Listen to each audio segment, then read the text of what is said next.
Meio Sol Amarelo, de Chimamanda Ngozi Adichie. Quarta parte, fim dos anos 60. Capítulo 25. Olana tinha sobressaltos toda vez que ouvia um trovão.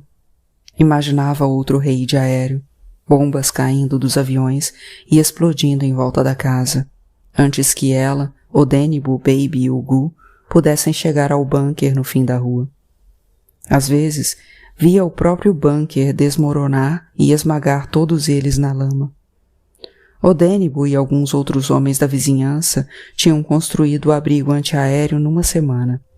Depois de escavar o buraco, tão grande quanto um salão, e de ter posto o telhado com troncos de palmeira besuntados de argila, ele tinha dito: "Agora estamos a salvo, Nen.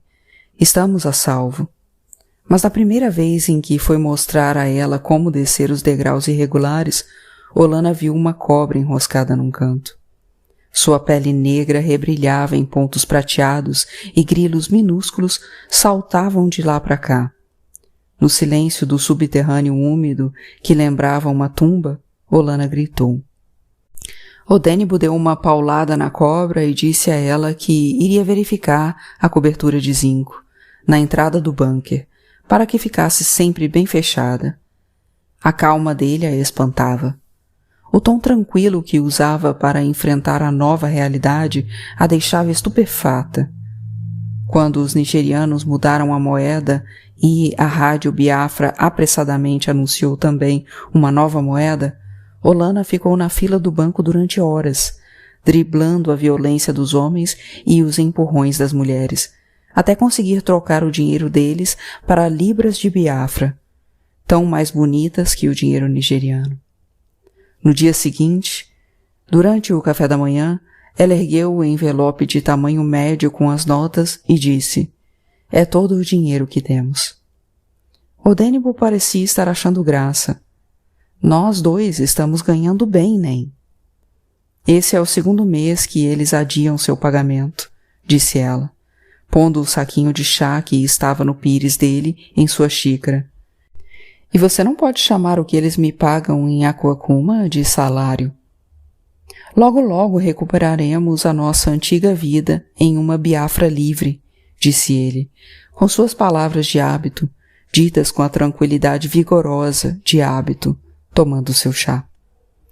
Olana pôs a xícara contra o rosto, para esquentar e adiar o primeiro gole de um chá fraco, feito com um saquinho usado. Quando ele se levantou e lhe deu um beijo de até logo, ela se perguntou por que motivo Odenigbo não se assustava com o pouco que tinham. Talvez porque não fosse ao mercado, ele mesmo. Não reparava que a xícara de sal custava um xelim a mais toda semana, que as galinhas eram partidas em pedacinhos cada vez menores e que, ainda assim, eram caros demais, e que ninguém mais vendia arroz em sacos grandes, porque não havia quem pudesse comprá-los. À noite, ficou calada, enquanto os movimentos dele aumentavam de intensidade. Era a primeira vez que se sentia distante. Enquanto ele murmurava coisas em seu ouvido, ela se lamentava pelo dinheiro que ficara no banco de Lagos. "Nen, tudo bem com você?" perguntou ele, erguendo o corpo para olhá-la. "Tudo." Ele sugou seu lábio inferior, antes de rolar em cima dela e cair no sono. Olana nunca notara como o ronco dele era áspero. Estava cansado.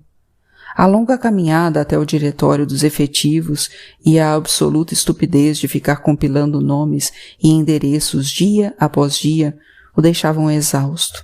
Ela sabia. No entanto, o Odenigbo voltava para casa todos os dias com os olhos brilhantes. Afiliara-se ao corpo de ativistas. Após o trabalho, iam até os povoados vizinhos ensinar as pessoas.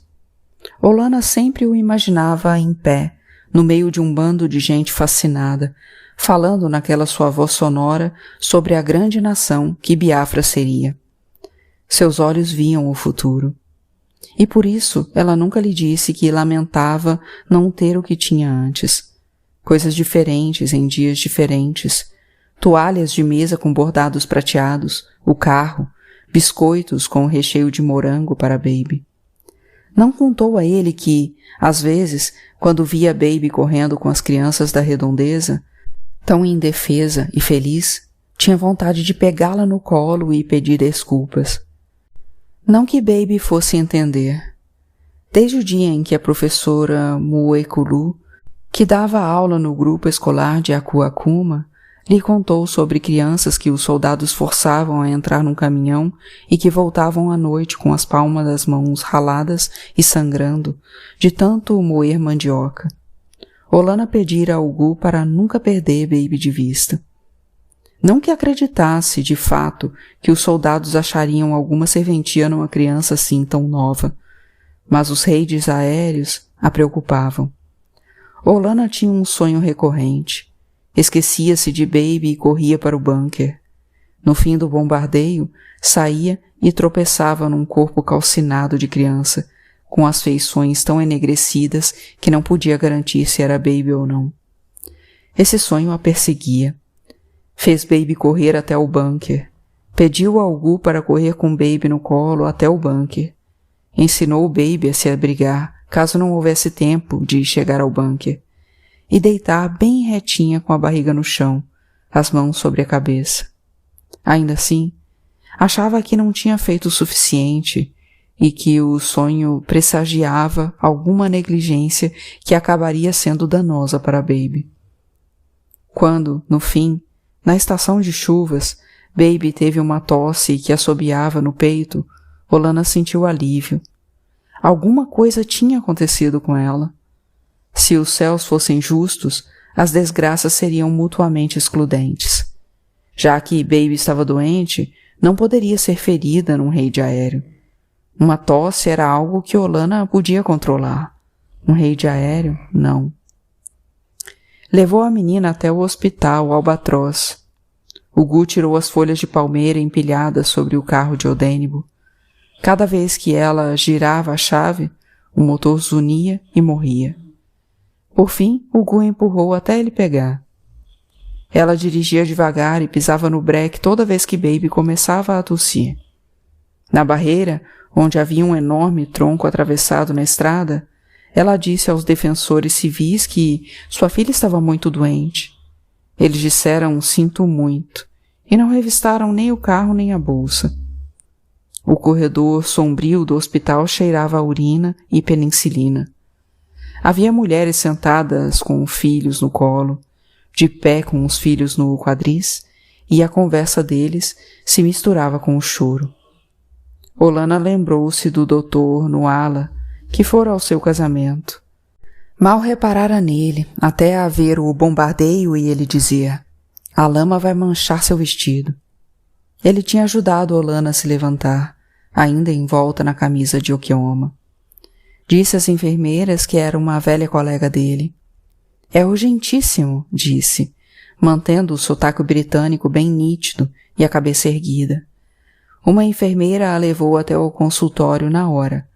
Uma das mulheres sentadas no corredor xingou: "Kufiakwa!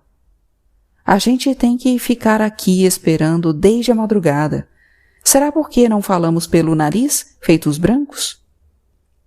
Dr. Nuala levantou o corpo esguio da cadeira e veio apertar a mão dela. "Olana", disse ele, olhando para os seus olhos. "Como vai o senhor, doutor?" "Vamos levando", disse, dando um tapinha no ombro de Baby. "Como está você?" "Muito bem. Okioma veio nos visitar na semana passada." "Pois é, ele ficou um dia comigo." Estava com os olhos postos nela, mas, para Olana, era como se não tivesse escutado, como se na verdade não estivesse ali, parecia perdido. "Baby está com uma tosse já faz alguns dias", disse Olana em voz bem alta. "Ah!" Ele se virou para Baby. Pôs o estetoscópio no peito dela e murmurou um "do" quando ela tossiu. Quando foi até o armário para conferir alguns frascos e caixas de remédio, Olana sentiu pena dele, sem saber ao certo o porquê. O médico passou tempo demais olhando tão poucas coisas. "Vou lhe dar um xarope para a tosse", mas ela precisava de antibióticos e infelizmente não tenho mais nada aqui, disse ele, fitando-a de novo com aquele jeito estranho de olhar do qual era impossível escapar. Sua expressão era de fadiga e melancolia. Olana se perguntou se ele teria perdido algum ente querido recentemente. Vou lhe dar uma receita e você pode tentar conseguir com essa gente que negocia essas coisas. Mas tem de ser alguém confiável, claro. Claro, repetiu Olana. Eu tenho uma amiga, a professora Moekulu, que pode ajudar. Muito bem. O senhor deveria vir nos visitar quando tiver um tempinho, disse Olana, levantando-se. Vou sim. Ele pegou a mão dela e segurou-a um pouco mais do que deveria. Obrigado, doutor. Pelo quê? Eu não posso fazer muita coisa. Fez um gesto na direção da porta e Olana sabia que estava se referindo às mulheres esperando ao lado de fora. Ao sair, deu uma olhada no armário quase vazio de remédios. Pela manhã, Olana atravessou correndo a praça da cidade, a caminho do grupo escolar de Aquacuma. Sempre fazia isso, em lugares abertos, correr até alcançar a sombra densa das árvores, que lhe dariam boa cobertura em caso de um ataque aéreo. Havia algumas crianças debaixo da mangueira, no campão da escola, atirando pedras nas frutas. Ela gritou, já para a classe, ô Cisso! E eles se espalharam por alguns instantes, antes de voltar a se concentrar nas mangas. Escutou a gritaria quando uma das frutas caiu, e, depois, vozes alteradas, brigando para saber quem tinha atirado a pedra que derrubara a manga. A professora Muokelu estava na sua classe, mexendo no sino, os pelos grossos e pretos nos braços e pernas, a penugem sobre o lábio e os fiapos enroscados no queixo muitas vezes faziam Olana pensar que ela talvez fosse mais feliz se tivesse nascido homem. Sabe onde posso comprar antibióticos, minha irmã? Perguntou, depois de se abraçarem. Baby está com tosse e eles não tinham nada no hospital.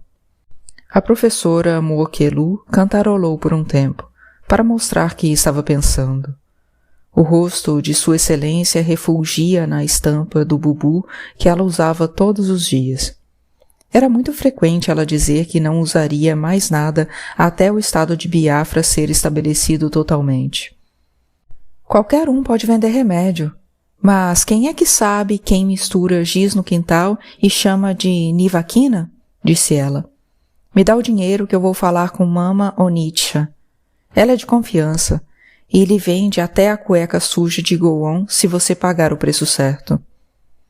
Vamos deixar que ela fique com a cueca e nos dê só o remédio. Olana estava rindo. A professora Muokelu sorriu e apanhou o sino. Eu tive uma visão ontem, disse ela. O bubu era longo demais para corpo tão curto. Arrastava no chão e Olana tinha medo que ela acabasse tropeçando e caindo. Que visão foi essa? Perguntou Olana. A professora Muokelu sempre tinha visões. Da última vez, vira Ojuku, em pessoa, comandando a batalha no setor de Ogoja, o que significava que o inimigo tinha sido completamente varrido da área. Guerreiros tradicionais de Abiriba usavam arcos e flechas e acabaram com os vândalos no setor de Calabar e Makwa. As crianças estavam andando por cima dos ossos para ir até o rio. É mesmo? Disse Olana, mantendo o rosto sério. O que quer dizer que a cidade de Calamar nunca vai se entregar? Disse a professora Muokelu, começando a tocar o sino. Olana viu os movimentos rápidos do braço masculino. No fundo, não tinham nada em comum. Ela e essa mulher nascida em Eziowelle, uma professora primária pouco instruída que acreditava em visões. Entretanto, a professora sempre lhe parecera conhecida. Não porque trançasse o cabelo e fosse com ela às reuniões dos serviços voluntários femininos, e tampouco por lhe ensinar a melhor maneira de preservar legumes, e sim porque transpirava destemor, um destemor que a fazia se lembrar de Kainene. Naquela noite, Quando Muokelu apareceu com os comprimidos de antibiótico embrulhados em jornal, Olana perguntou-lhe se não queria entrar e mostrou a ela uma foto de Kainene sentada ao lado da piscina, com um cigarro na boca. Esta é minha irmã gêmea. Ela mora em Port Harcourt. Irmã gêmea! Exclamou ela, mexendo com a metade de sol amarelo de plástico que usava pendurado no pescoço, preso num cordão. As maravilhas não terminam nunca. Eu não sabia que você tinha uma irmã gêmea. E Nekene, ela não parece nem um pouco com você. Nós temos a mesma boca, disse Olana. A professora Muokelu deu mais uma olhada na foto e balançou a cabeça. Ela não se parece nem um pouco com você, repetiu. O antibiótico amarelou os olhos de Baby. A tosse melhorou. Já não assobiava tanto e não vinha lá do fundo do peito. Mas o apetite dela sumiu. Ela empurrava o garri no prato e deixava a papinha intocada, até congelar numa maçaroca que parecia cera.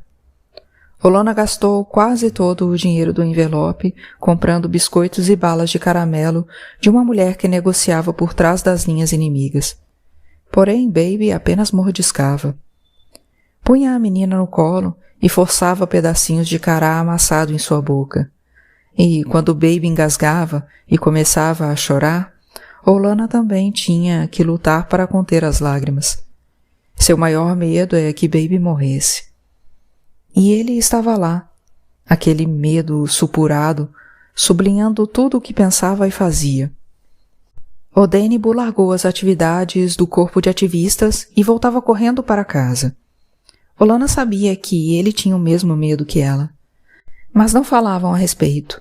Temiam que, se verbalizassem seus receios, tornariam a morte de Baby iminente, até o dia em que Olana sentou, olhando Baby dormir, enquanto Odênibo se vestia para ir trabalhar.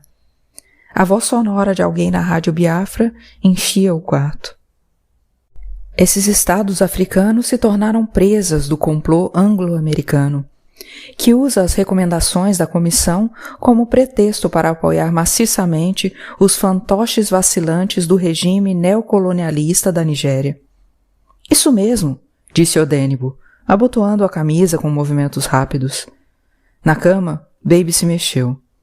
O rosto tinha perdido as gordurinhas e estava estranhamente adulto, afundado, uma pele fina. Olana olhou para ela. Baby não vai conseguir, disse baixinho. Odênibo parou e olhou para ela. Desligou o rádio, aproximou-se e segurou sua cabeça contra a barriga. Como não disse nada, a princípio, o silêncio dele virou a confirmação de que Baby iria morrer. Olana afastou a cabeça. É normal que ela tenha perdido o apetite, disse ele por fim. Mas, no tom, faltava a certeza a que Olana se acostumara. Veja quanto ela já emagreceu, disse Olana. Nem, a tosse está melhorando e o apetite dela vai voltar. Ele começou a pentear o cabelo. Ela estava brava com ele por não ter dito o que queria ouvir, por não acreditar no poder do destino, por dizer que Baby ficaria bem e por ser normal o suficiente para continuar se vestindo para o trabalho. O beijo que ele lhe deu antes de sair foi rápido, sem aquela costumeira e firme pressão da boca. E, também por isso, Olana o censurou. As lágrimas encheram seus olhos. Lembrou-se de Amala. Amala não tinha feito contato desde o dia em que Olana visitara o hospital. E agora ela se perguntava se teria de contar a Amala caso o Baby morresse. A menina bocejou e acordou. Bom dia, Mamaoli. Até a vozinha era frágil. Baby, Ezig Bonoir, como vai você? Olana pegou o Baby no colo, abraçou-a, soprou em seu pescoço e lutou para conter as lágrimas. Ela parecia tão franzina, tão leve. Você não quer comer uma papinha, meu amor? Ou um pouco de pão?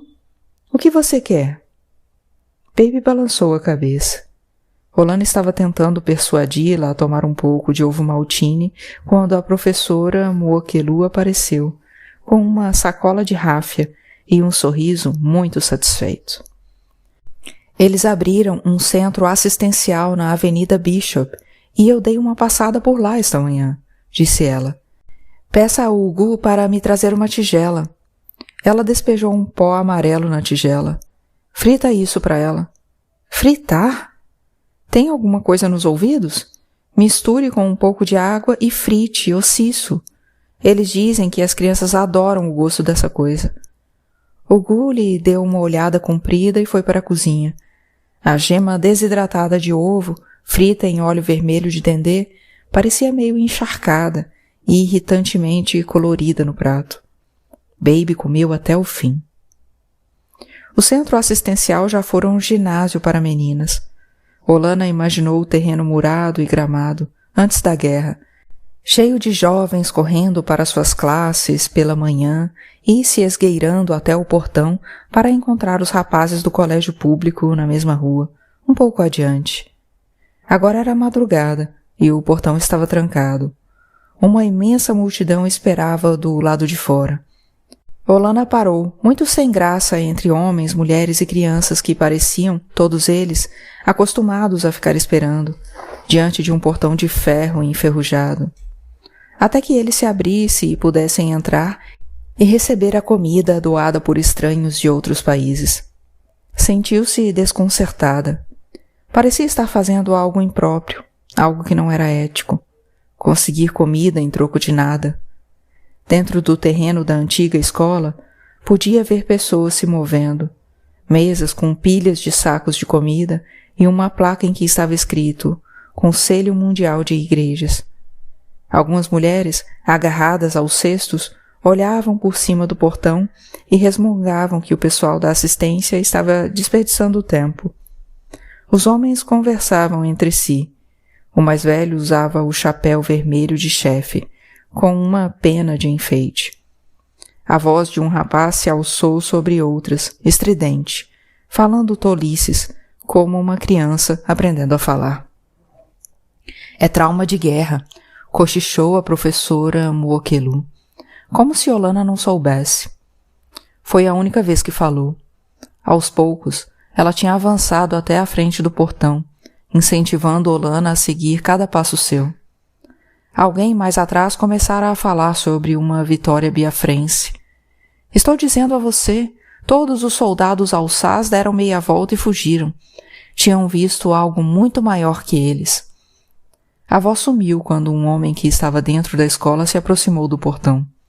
Sua camiseta, Terra do Sol Nascente, escrita em negro, era larga em torno do corpo esbelto, e, na mão, levava um maço de papéis. Andava com ar de importância, os ombros erguidos. Era o supervisor. Ordem, ordem, disse ele abrindo o portão. A investida súbita e desordenada da multidão surpreendeu Olana. Sentiu-se empurrada, o corpo oscilou. Era como se todos a tivessem afastado num único movimento calculado, uma vez que não era um deles. O velho que estava ao seu lado lhe deu uma cotovelada firme ao saírem disparada para a escola. A professora Muokelu estava mais adiante, avançando para uma das mesas. O velho do chapéu com a pena caiu, levantou imediatamente e continuou sua corrida trôpega para a fila. Olana se surpreendeu com os membros da milícia, fustigando a todos com longos chicotes e gritando ordem, ordem, e com as fisionomias severas das mulheres sentadas às mesas, que se inclinavam, punham algo no cesto estendido e depois diziam, sim, próximo. Vai para aquela ali, disse a professora Muokelu, quando Olana se aproximou dela. Aquela ali é a fila da gema de ovo, vai para lá, essa aqui é de caldo de peixe. Olana entrou na fila e se controlou para não empurrar a mulher que tentou expulsá-la. Deixou que ela ficasse na sua frente. A incongruência de fazer fila para pedir comida a deixava constrangida, desfigurada. Cruzou os braços, depois os soltou ao lado do corpo e voltou a cruzá-los. Estava perto da frente quando reparou que o pó que elas estavam pondo nos sacos e tigelas não era amarelo e sim branco. Não era gema de ovo, era maisena. A fila da gema de ovo era outra. Olana foi correndo até lá, mas a mulher que estava distribuindo as gemas se levantou e disse: "A gema de ovo acabou. Ô gula!" O pânico invadiu o peito de Olana. Correu atrás da mulher. "Por favor", disse ela. "O que é?" perguntou ela. O supervisor, parado ao lado, virou-se para olhar para Olana. "Minha filhinha está doente", disse Olana. A mulher cortou a conversa. "Entre naquela fila para o leite." Não. Ela não tem comido nada, mas comeu a gema de ovo." Olana segurou no braço da mulher. "Bico, por favor, eu preciso da gema de ovo." A mulher desvencilhou-se com um puxão e apressou o passo para entrar no prédio, batendo a porta. Olana permaneceu ali. O supervisor, ainda olhando atentamente para ela, se abanou com um maço de papéis e disse: Ei, eu conheço você." Ela não se lembrava nem da cabeça calva nem do rosto barbado. Virou-se para se afastar porque tinha certeza de que seria mais um daqueles homens que diziam conhecê-la só para ter a oportunidade de passar uma cantada. "Eu já vi você antes", disse ele. Aproximou-se, já sorrindo, mas não o sorriso malicioso que ela esperava. Sua fisionomia era franca e ele parecia encantado. "Faz alguns anos, no aeroporto de Enugu, quando fui receber meu irmão, que voltava do exterior. Você falou com a minha mãe, Ikaziri Yaobi. Acalmou-a quando o avião pousou e não parou imediatamente. Aquele dia no aeroporto voltou muito apagado à lembrança de Olana. Devia fazer uns 7 anos. Lembrou-se do sotaque do mato que ele tinha, de sua agitação nervosa e também que ele lhe parecera bem mais velho do que agora. "É você?" perguntou ela. "Mas como você me reconheceu?" "Como é que alguém consegue esquecer um rosto como o seu? Minha mãe sempre conta a história de uma bela mulher que segurou sua mão. Todos na minha família conhecem essa história. Toda vez que alguém comenta o retorno do meu irmão, ela conta de novo." "E como vai seu irmão?" O orgulho iluminou o rosto do rapaz. "Ocupa cargo importante no governo. Foi ele que me deu este emprego aqui." Olana se perguntou na hora se ele poderia ajudá-la a conseguir mais gema de ovo, mas o que disse foi: "E sua mãe está bem?" "Muito bem. Ela está em Orlu, na casa do meu irmão. Ela ficou muito doente quando a minha irmã mais velha demorou a voltar de Zaria. Todos nós achamos que aqueles animais tinham feito com ela o que fizeram com os outros. Mas ela voltou. Tinha amigos alçás que ajudaram. E minha mãe melhorou. Vai ficar feliz quando eu contar que vi você." Parou de falar para olhar para uma das mesas onde 2 jovens discutiam sobre comida. "Estou lhe dizendo que esse caldo de peixe é meu", dizia uma delas. "Guanu", dizia a outra. "Nós 2 vamos morrer hoje." O rapaz voltou a olhá-la.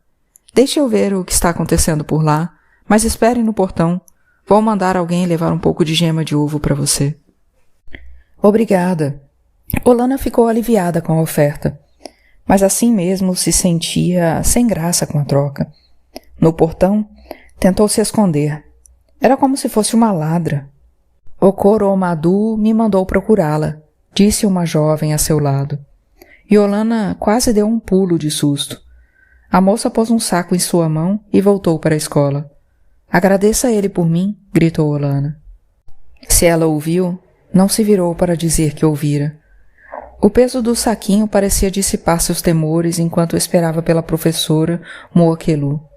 Mais tarde, enquanto via Baby comer tudo, até só restar o óleo no prato, perguntava-se como ela podia suportar o horrendo gosto de plástico da gema de ovo desidratada.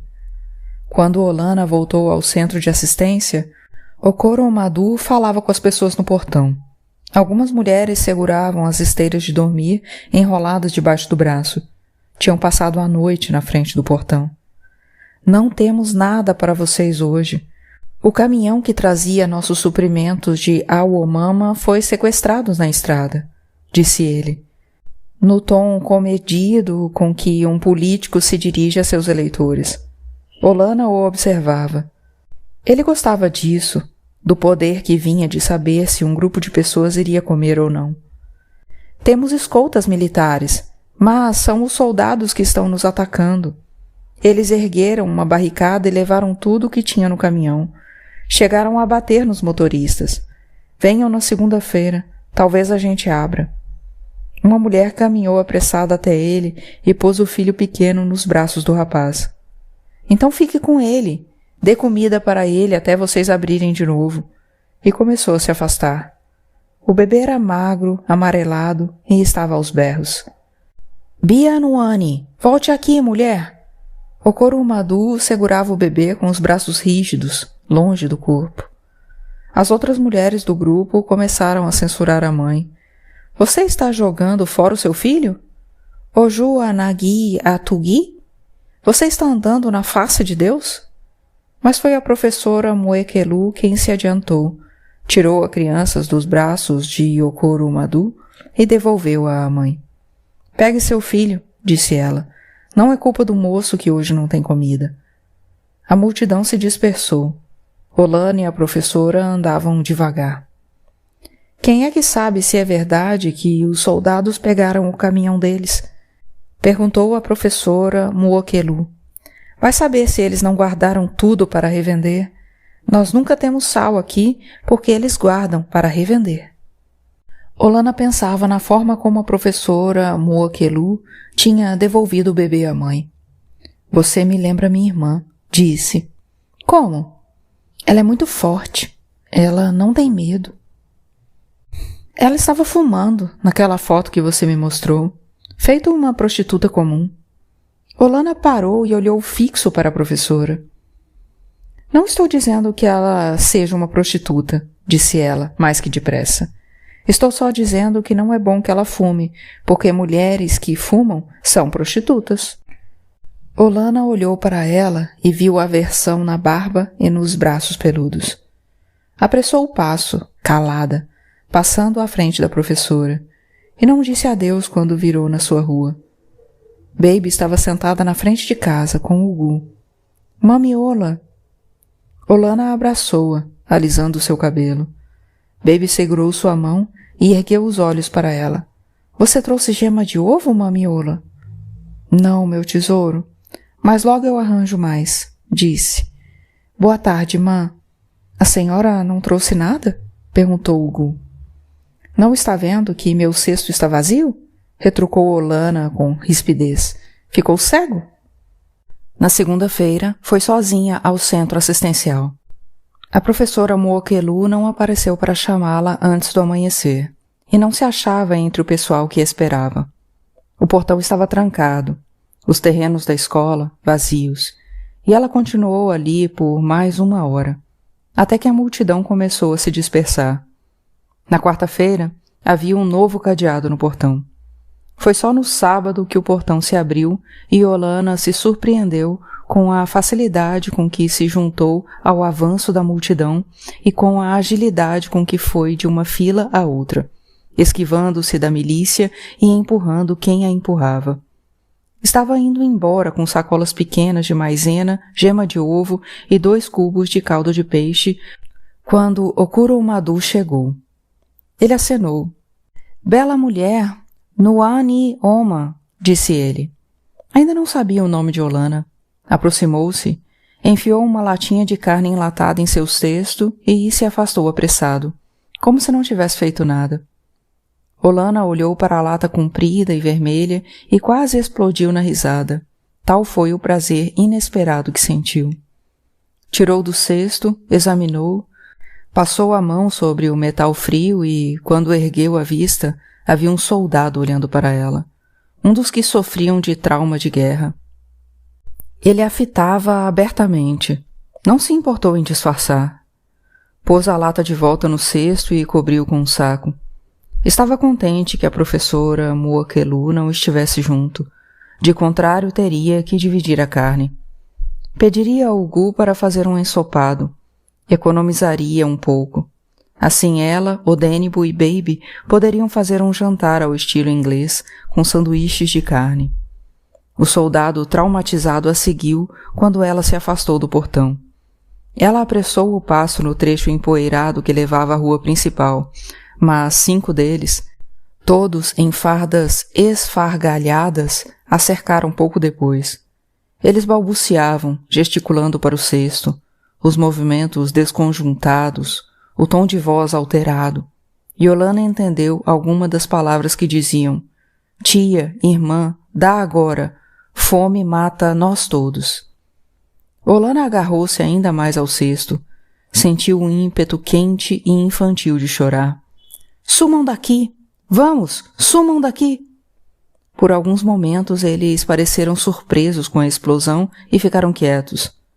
Depois foram se aproximando, todos juntos, como se obedecendo a uma mesma voz interna. Estavam avançando para cima dela. Poderiam fazer o que quisessem.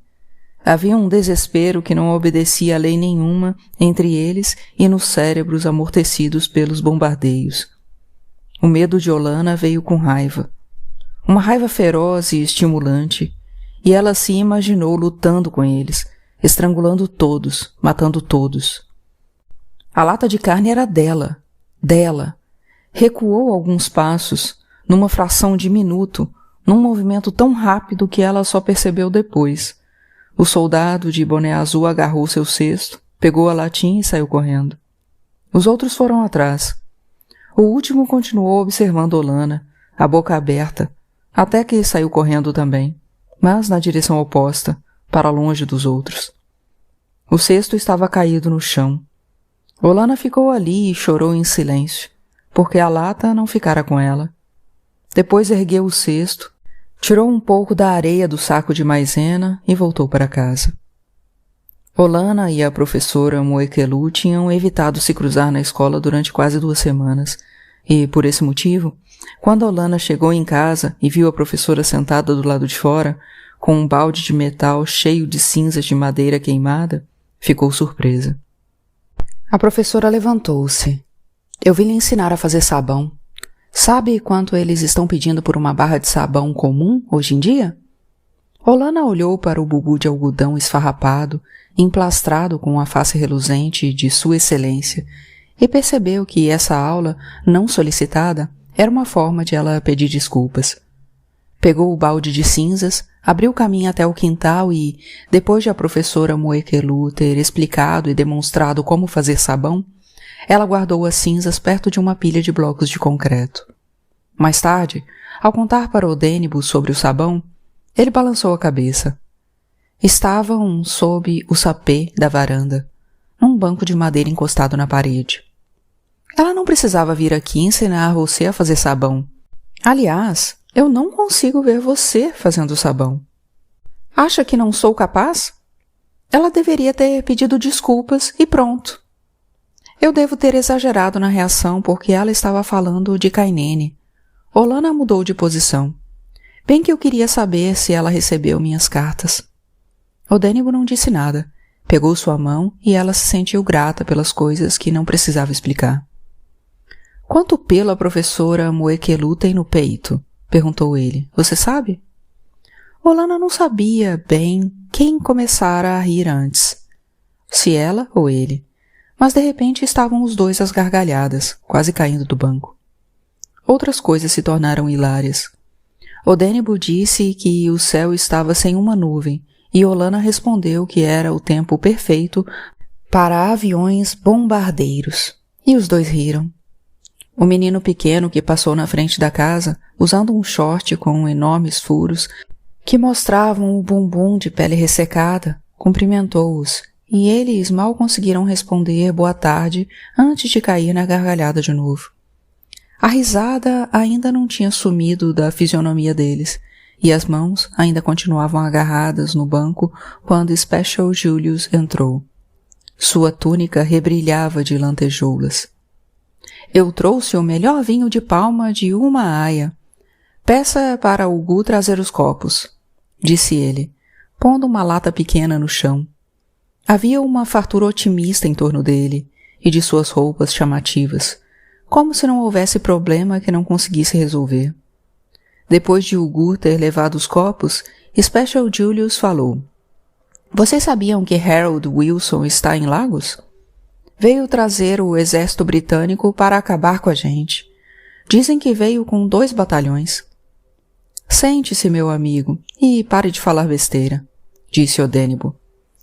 Special Julius riu e sorveu a bebida ruidosamente. Quer dizer que estou falando besteira, Okaya? Cadê o rádio?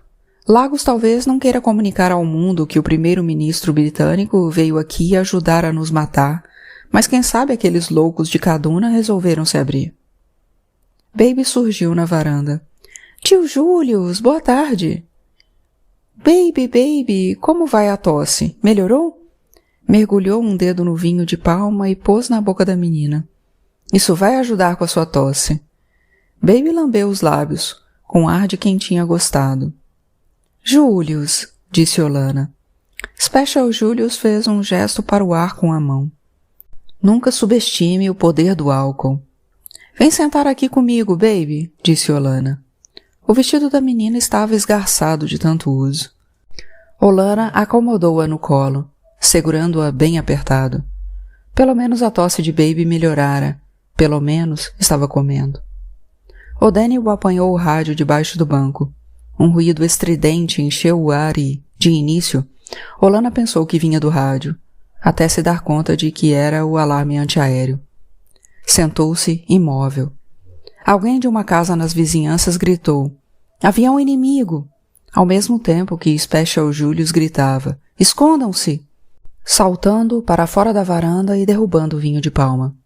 Os vizinhos corriam, gritando palavras que Olana não conseguia entender por causa do ruído daquela sirene que ficara marcado a fogo em sua cabeça. Ela escorregou no vinho e caiu de joelho. Odenio a puxou, antes de agarrar Baby e correr. O ataque começou, balas chovendo lá do alto, no momento em que Odenio puxava a folha de zinco para que todos descessem para o bunker. Ele foi o último a entrar. O Gu segurava uma colher suja de sopa. Olana matava os grilos, os insetos ligeiramente úmidos pareciam pegajosos em seus dedos, e mesmo quando eles não estavam mais sobre ela, continuou estapeando braços e pernas. A primeira explosão soou longe. Vieram outras, mais perto, mais altas, e a terra tremeu. Vozes em volta dela gritavam, Jesus Cristo, Jesus Cristo! Sua bexiga estava dolorida e dura de tão cheia, como se pronta para explodir e liberar não urina, e sim as orações distorcidas que resmungava. Havia uma mulher agachada a seu lado, segurando uma criança, um menino pequeno e mais novo que Baby. O bunker era escuro, mas dava para Olana ver as marcas da tinha, brancas e purulentas, por todo o corpo do menino. Outra explosão chacoalhou o chão. Depois, o ruído parou. O ar estava tão parado, quando saíram do bunker, que escutaram o cococó de alguns pássaros ao longe. O cheiro de queimado tomava conta.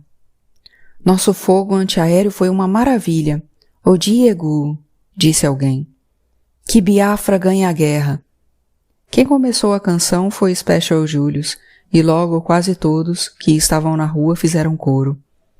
Que Biafra ganha a guerra, carros blindados, metralhadoras, combatentes e bombardeios. Ah, Enoegui e que Imeri Biafra. Olana viu Odenio cantando com voz vigorosa e tentou fazer igual. Mas as palavras pareciam rançosas em sua língua. Sentiu uma dor aguda no joelho. Pegou a mão de Baby e entrou. Estava dando o banho da tarde em Baby quando a sirene soou de novo. Agarrou a menina despida e saiu correndo da casinha. Baby quase escorregou. O rugido veloz dos aviões e o pronunciado kkk do fogo antiaéreo vinham de cima, de baixo e dos lados, e faziam seus dentes tremer. Enfiou-se no bunker e ignorou os grilos. Onde está Odenio? Perguntou ela, depois de um tempo, pegando no braço de Ugu. Cadê seu patrão? Ele está aqui, má, disse Ugu, olhando em volta. Odenio, chamou Olana. Mas ele não respondeu. Ela não se lembrava de tê-lo visto entrar no bunker. Devia estar lá fora, em algum lugar. A explosão que veio a seguir sacudiu tudo dentro de seu ouvido. Tinha certeza de que, se virasse a cabeça de lado, alguma coisa flexível e resistente como cartilagem cairia lá de dentro. Foi até a entrada do abrigo. Atrás dela, escutou o Ugu dizer, Má! Uma senhora que morava um pouco abaixo, na mesma rua, disse: "Volte aqui. Aonde é que você vai?" "Ebe Kainaiwe." Mas ela ignorou ambos e saiu do bunker. O brilho do sol era espantoso. Era como se ela fosse desmaiar com tanta luz.